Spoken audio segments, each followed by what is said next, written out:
കേരളത്തിൽ ഏതാനും ദിവസം മുമ്പ് ഇതുപോലൊരു സീബ്ര ക്രോസിംഗ് ഒരു സ്ത്രീ ക്രോസ് ചെയ്തു. സ്പീഡിൽ വന്ന ഒരു കാർ ഇടിച്ചു, അവർ മരിച്ചു. അപ്പോൾ എന്തിനു വേണ്ടി നമ്മൾ സീബ്ര ക്രോസിംഗ് ക്രോസ് ചെയ്യണം? കേരളത്തിൽ ഒരു ഉദ്ദേശം മാത്രമേ ഉള്ളൂ, നമുക്ക് എവിടെ വെച്ച് മരിക്കണം തീരുമാനിക്കുക. സീബ്ര ക്രോസിംഗിൽ വെച്ച് മരിക്കണമെന്ന് ആഗ്രഹം ഉണ്ടെങ്കിൽ സീബ്ര ക്രോസിംഗിൽ ക്രോസ് ചെയ്യാം. അല്ലാത്ത സ്ഥലത്ത് മരിക്കണമെന്ന് ആഗ്രഹം ഉണ്ടെങ്കിൽ അല്ലാത്ത സ്ഥലത്ത് ക്രോസ് ചെയ്യാം. എവിടെ ക്രോസ് ചെയ്താലും ഒരു വണ്ടിയും നമുക്ക് വേണ്ടി നിർത്തി തരാൻ പോകുന്നില്ല.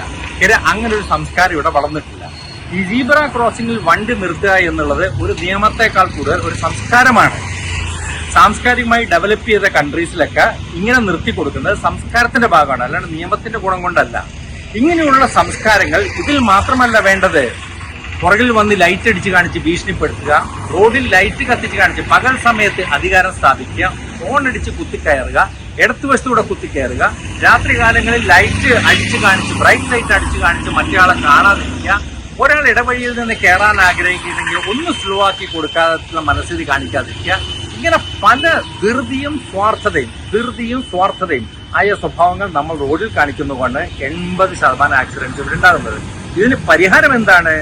നമ്മുടെ മുഖ്യമന്ത്രി അല്ലെങ്കിൽ ട്രാൻസ്പോർട്ട് മന്ത്രി അല്ലെങ്കിൽ ട്രാൻസ്പോർട്ട് കമ്മീഷണർ അല്ലെങ്കിൽ മത നേതാവ് ഇവരാരെങ്കിലും ഇവിടെ ജനങ്ങളോട് സാംസ്കാരികമായി വളരാനുള്ള കാര്യങ്ങൾ ദിവസവും പറഞ്ഞുകൊണ്ടിരുന്നാൽ 2 മാസം കൊണ്ട് ഇതിന് പരിഹാരം കാണാൻ പറ്റും.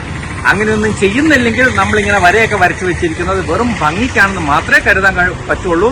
ക്രോസ് ചെയ്യുന്നവരുടെ അപേക്ഷയാണ്, അങ്ങനെ ഒരു സാംസ്കാരികമായി മാറ്റം വരുന്നവര് നിങ്ങൾ ഇതിലെ ക്രോസ് ചെയ്താൽ ഇവിടെ നിന്ന് മരിക്കാൻ യോഗ്യതയുണ്ട്, ഇങ്ങനെ അല്ലാത്തവിടുന്ന് ക്രോസ് ചെയ്താൽ എല്ലായിടത്തും മരിക്കാനുള്ള യോഗമുണ്ട്. അതുകൊണ്ട് പ്രധാനപ്പെട്ട അധികാരികൾ ഇതിനൊരു പരിഹാരമായി ഇവിടുത്തെ ജനങ്ങളുടെ റോഡ് സംസ്കാരം വളർത്തി 80% ആക്സിഡന്റ്സ് കുറയാൻ മുൻകൈ എടുക്കുമെന്ന് പ്രതീക്ഷിച്ചുകൊള്ളു. Thank you.